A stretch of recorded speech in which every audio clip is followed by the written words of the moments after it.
Information about some of the points covered in today's programme is available by sending a large stamped addressed envelope to Model World, BBC Television, London W12 8QT. In 5 minutes there's the High Chaparral, but now on BBC1 it's 1:15. That means it's time for the news headlines from Peter Woods. Good afternoon. In Rhodesia, Bishop Abel Muzorewa and other black members of the transitional government have condemned the massacre of 12 white missionaries and their families near Umtali. The bishop called it a tragic and meaningless waste of human life.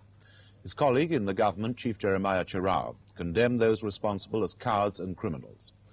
3 men, 5 women and 4 children were slaughtered by terrorists whom Rhodesian military authorities say were members of Mr. Robert Mugabe's guerrilla army. So far, Mr. Mugabe has said nothing, except for a brief denial that his men were responsible. The adults who died were members of the Elim Pentecostal Church at Cheltenham, and this morning there were emotional scenes at the church during a communion service. Women wept and some had to leave before the service was over. Rhodesia will be on the agenda for Mr. Callaghan when he meets President Carter in Washington tomorrow. The Prime Minister will also be holding talks with various aviation leaders about possible Anglo-American cooperation to build a new medium-sized airliner. A 4-man military council is now in control of North Yemen following yesterday's assassination of the president, Lieutenant Colonel al-Ghashmi.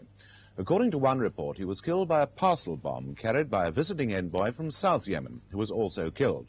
But South Yemen has denied being involved. At home, police in East London have started an inquiry into the death of a Bengali man in Hackney last night. Police say the man was attacked by white youths while walking home with his nephew. A post-mortem was held this morning, and the cause of death was established as a heart attack.